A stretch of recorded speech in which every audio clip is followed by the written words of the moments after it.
అందుకే మన వాస్తుశాస్త్రంలో చెబుతారు ఈశాన్యంలో బరువులు పెట్టద్దు అంటారు. ఈ మైకులు తీసుకెళ్ళి, బల్ల తీసుకెళ్ళి, కుర్చీ తీసుకెళ్ళి ఈశాన్యంలో పెడితే ఏదో జరుగుతుందని కదా, దాని అర్థం ఏమీ జరగదు. మీరుంటో 4 ధాన్యం బస్తాలు ఈశాన్యంలో పెట్టండి, నెల కాదు ఏడాది తర్వాత చూడండి, ఏమన్నా జరిగితే నాది పూచి. ఇటువంటి పిచ్చి నమ్మకాలు పెట్టుకోకండి, ఏమీ జరగదు. టీవీలో చెప్పి నాశనం చేసేస్తున్నారు జనాన్ని. ఈశాన్యం వైపు పెట్టకూడదు, ఒక్క అరంగుళం పెరిగిందంటే యజమాని ఠా అంటాడు. ఎవడు ఠా కాదు, అందరూ బాగానే ఉంటారు.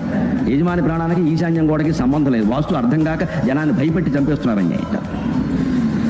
ఈశాన్యం వైపు బరువు పెట్టద్దు అని ఎందుకన్నారు అంటే, ఈశాన్యం ఈశ్వరుడు దిక్కు. మన ఇంట్లో దేవుడు పీఠాలని ఈశాన్యం పెట్టుకుంటాం, మీరు గమనించండి. దేవుడు ఈశాన్యంలో ఉన్నప్పుడు ఈ దేవుణ్ణి నువ్వు చేరుకోవాలంటే ఉన్న బరువులు తగ్గించుకుంటావా, కొత్త బరువులు పెంచుకుంటావా? అందుకని భౌతికంగా బరువులు పెట్టకుండా ఉంటే ఆ వస్తువుల గురించి ఆలోచన కూడా ఉండదు. అందుకని ఈశాన్యంలో బరువులు పెట్టకుండా ఖాళీగా ఓ ధ్యాన మందిరంలాగా కనీసం 2-3 గజాల స్థలమైనా అక్కడ అట్టి పెడితే, అక్కడ కూర్చుంటే ఏమీ కనపడకుండా ఉంటే నీ దృష్టి దేవుడి మీద మాత్రమే ఉంటుంది. అక్కడ సూట్ కేసు పెట్టామనుకో, దాన్ని ఎవడో వచ్చి తీస్తాడు, వెంటనే ఎందుకురా అంటాను నువ్వు పని లేక. అక్కడ బీరువా పెట్టామనుకో, ఆ సమయానికి ఎవరో ఆడవాళ్ళు వచ్చి దాన్ని ఎలా తీస్తారు, ఇప్పుడే వచ్చిందా అని భార్యతో గొడవ పెట్టుకుంటాను. నువ్వు జపం చేస్తావా, గొడవ పడతావా? అక్కడ 4 ధాన్యం బస్తాలు పెట్టామనుకో, ఎలకొచ్చి పరపర కొరుకుతుంది. నీ జపం కూడా పరపర ఉంటుంది, ఇంకా పరమాత్మ ఉండదు.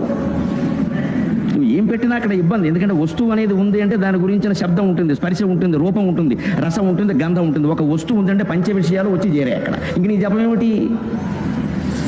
ఇవి లేకుండా ప్రశాంతంగా ఉండాలంటే ఈశాన్యంలో బరువులు పెట్టద్దు అని చెప్పి దాన్ని మొత్తం భౌతికం చేసి పారేసి, ఈశాన్యంలోనేమో పంచెలు పెట్టద్దు, బట్టల పొట్ట పెట్టద్దు, లేకపోతే ఏమో సూట్ కేసు పెట్టద్దు, ఎనపెట్టి పెట్టద్దు, ఎనపెట్టేంత మనిషిని తీసుకొచ్చి ఈశాన్యంలో పెట్టండి, ఏమైనా అయితే నాది పూచి.